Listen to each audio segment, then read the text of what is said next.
So frustrating to run a 1:20 lap and only have one place to pass somebody. And when you get there, somebody blocks. Somebody blocks, and you got to wait again. 1:20, and you got to wait again, and it's so incredibly frustrating. But you know what? You got to give Tony credit. He was incredibly candid. Yeah, I dumped him. And yeah, I know he dumped me. And I don't have anything against him. That's just the way it is. I had it coming. And that's the kind of, let me say this, that's the kind of boys have at it that they're used to be. But here, another thing I think in Tony's deal is he's just sending out a message right now. Yeah. That, everybody, hey, listen, if you're going to block me, you're going to get wrecked. And the Ryan Newman reference significant because Tony owns that race car. Here's a good battle for second. Kurt Busch has opened up a huge lead, and he will see the white flag the next time around, but the runner-up spot may not be decided until we come right to the finish. Gordon looking to the inside of Edwards to go to second. I tell you, for Carl, I don't think, I mean, would have never dreamed he'd be in the top three after looking at the practice. No, and watching that pass, I don't think he would have dreamed he would be in the top three either. He just pulled to the outside. He gave Jeff plenty of room. I would have never believed when they dropped the green flag on this race that these two guys would be in the top three. Yeah. These two that we're watching right here. After listening to Jeff Gordon. 15 laps ago, like I said, looking back at the monitor, Jeff Gordon was way back in the field. Yeah, and complaining the whole time about not being able to turn into the corner. And as you said a minute ago, he was one of the fastest cars on the racetrack here towards the end. And he's about a second faster than Kurt Busch is right now. He just doesn't have the time. I think this speaks volumes for this. We're on the final lap here. I think this speaks volumes for Carl too. He's focused on winning this championship. He had an opportunity to leave. He decided he would stay and work on this thing. Still didn't get it the way he wanted it, but he's driven it today. I think he'll be real happy with this. Yeah, the way a championship driver could drive a car. And he knows this is a big statement to the other guys. If I stick around and stay here, you're going to have to think about it. Another name you may add to the list of those who are thinking championship, the driver who has been so consistent the last few weeks. Kurt Busch and the program really on the rise at Team Penske. Incredible. So much was made out of Kurt Busch and things that went on early in the year, things that went on the radio, things that went on within that team. But you can say what you want to. He's passionate about driving a race car. He got those people up off their butt, and here he's getting ready to win. Checkers this time. 3 poles in a row. Should have had 4. Kurt Busch a winner at Infineon, first of 2011. Incredible. Carl Edwards, big jump today all the way to third. Boyer in fourth, which I figured he would be a top 5, and Ambrose up there as well. And Logano. Yeah, great run by Logano. Yeah. Jimmy Truex salvages something, comes back for 8th there. I thought Truex had a great car. And Brad Keselowski finishes in the top 10. Great run for him. Man, Harvick's car got beat up early, and he comes back to finish in the top 10 as well. That's the Kevin Harvick. Guys, unbelievable. Appreciate it.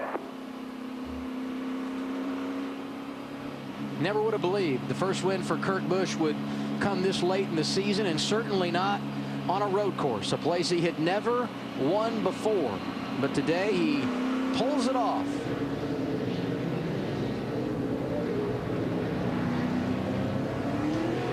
The Toyota Savemart 350 is complete at Infineon Raceway in Sonoma, California. Get out the trophy and give it to Kurt Busch. He's a winner in wine country. For the 23rd time in his career, Kurt Busch celebrating victory in the NASCAR Sprint Cup Series. 11th race winner in 16 events in 2011. And the 7th straight time we've seen a different winner in this race. Can you say parity and unpredictable? And in the category of giving credit where credit is due, back in 2008 when Kyle Busch swept the road course races, winning here and at Infineon, Steve Addington was his crew chief. Steve calling the shots for Kurt Busch today, who gets the win in the Toyota Savemart 350. It's a long victory lap, but one that you certainly enjoy. So Kurt Busch gets the victory, and right behind him, Jeff Gordon with Matt Yoakum. Outside the top 20 at one point, the car was plowing sideways loose. Was this a statement kind of day with the way this team salvaged their day? It certainly was. It was as much a statement to ourselves as anything else. Great effort by this DuPont Chevrolet team and Alan and everybody. It was a struggle. I got to tell you, we really missed the setup to begin this race. I don't know if just the adjustments we made were that good. or the track position plus the track changing at the end. It looked like a lot of guys were really struggling with grip there at the end, and our car was actually pretty good. We were fast, and I think we're faster than the leader, so that felt awesome to start there with old tires and be able to work through traffic all the way up to second.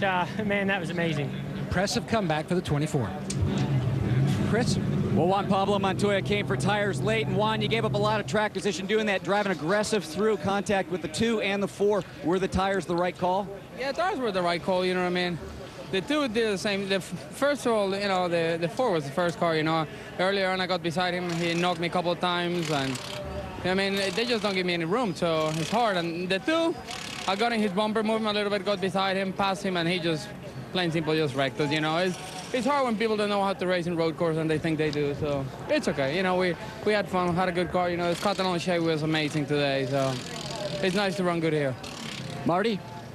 Casey Kane listening in on part of that. So he says it was your fault you didn't give him enough room. Your take on that accident with Juan Pablo? Oh, I felt like we had a pretty decent Red Bull Toyota. Our tires were really old there, and I just kind of got slow there at the end, and yeah, Montoya just drove through me at the top of the hill. That was obvious. But, last year when his cars were really good and Jamie McMurray was the man, Juan still couldn't win a race. It shows about what he can do in NASCAR anyways. So your take was you gave him plenty of room? Absolutely. I got hit from behind. I just driving into the corner, and he got mad probably because I beat him into turn 1 when he was beside me off of 11. So he got mad and just wrecked me into 2. That's why he got mad. He didn't get mad because I didn't give him any room. Top 5 run gone awry. Adam? Yeah, he was running in the 4th position when he got turned around, Marty. Tough break for Casey Kane. No issues for Kurt Busch. He's a winner today, Ralph Shaheen. Yeah, here he comes out of the car. The celebration begins. He's a road course winner. We'll get him to jump down off the car here, and we'll talk to him. He is pumped up. Yes, sir. Well, he's going to get some hugs and kisses here. All right, congratulations on that first road course victory. While everybody else was struggling, you had an incredibly dominant car. How did you do that? It was an unbelievable setup.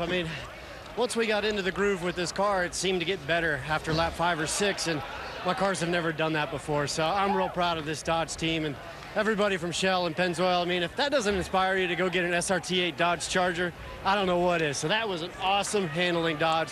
So proud of these guys for really stepping up after what we've been through. And man, we've been on a high these last few weeks. So many people didn't think you could do a 2-stop, race here. How'd you pull that off? We just had to conserve our rear tires. That was the main setup, and that was the main thought. And once we had enough fuel mileage to make it, I started to pick up my pace, and I didn't want guys to think that they had a shot at us, and so I was able to stretch it out. But unbelievable day. The one thing that I've been pushing hard for all year is when we win with this Shell Pennzoil Dodge, 22 cents a gallon off for everybody that has the Shell Saver card on Wednesday. So you got to get a Shell Saver card by Wednesday and save 22 cents a gallon. That's awesome. So thanks to Dodge and Sprint, Coca-Cola. These guys have been great. AAA, Lennox, Discount Tire, Snap-on Tools, a whole group of guys that really help us out. All right, you crossed up a road course victory today. Can you go get the points-paying plate race next week on Daytona live here on TNT? Man, that's been big on my list over the years, and I really want to get one of those plate wins. Even though we had a good speed weeks in Daytona, I want to go there and get the big July 4th one. So thanks to the fans. This was an awesome ride today, and that backwards lap brought tears to me. I was choked up because that's something cool that's never been done. All right, 3 poles, now a win on a road course. He is on a roll, Adam. He is. He laid it on him today. Jeff Gordon with a great run. Carl Edwards, Clint Boyer, Marcus Ambrose in the top 5. It's like I said, it's Logano.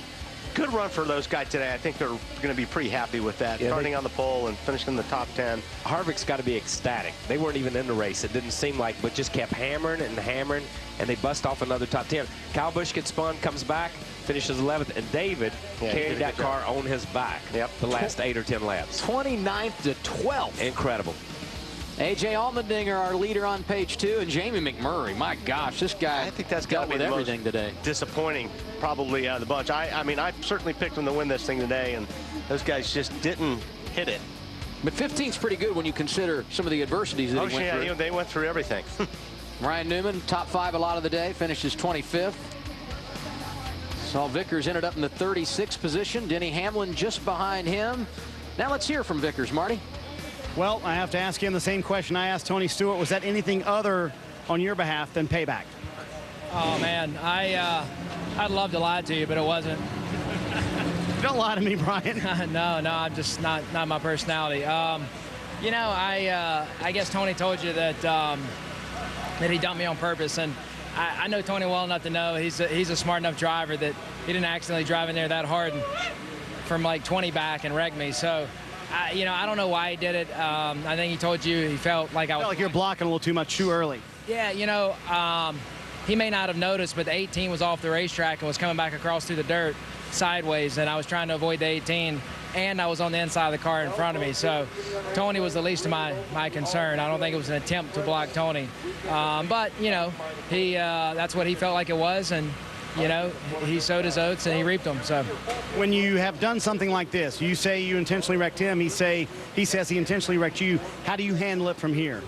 We'll be fine. You know, it's funny. I found it ironic that our relationship started in turn 11 in 2004. What happened there? He wrecked me, and then I wrecked him back. Well, so this is a repeat of history. I think it is. Yeah, I guess, you know, just every once in a while, stuff happens. You know, I'm not a scatologist, but it happens. Is there a growing anger on the racetrack or a growing lack of respect, you feel like? No. I have a lot of respect for Tony. Are you kidding me? I had a ball at his Prelude to the Dream. I mean, what a great charity event. You know, Tony and I, you know, it's funny. Tony and I race probably better than just about anyone on the racetrack on a week-to-week basis. You know, when I get to him, he lets me go. When he gets to me, I let him go. I'm sure we'll be right back to that this next week. We just had a couple of things to talk about on the racetrack today. All right, so it sounds like these two intentionally wrecked each other, but it's in the past, and they're going to move forward, guys. Yeah, and yeah, it's easy for us to look at it because we get to see it 100 times. You know, but I don't think Vickers was trying to block the 14. I didn't think so either. Yeah, and that was Vickers sucked up pretty good right there, though.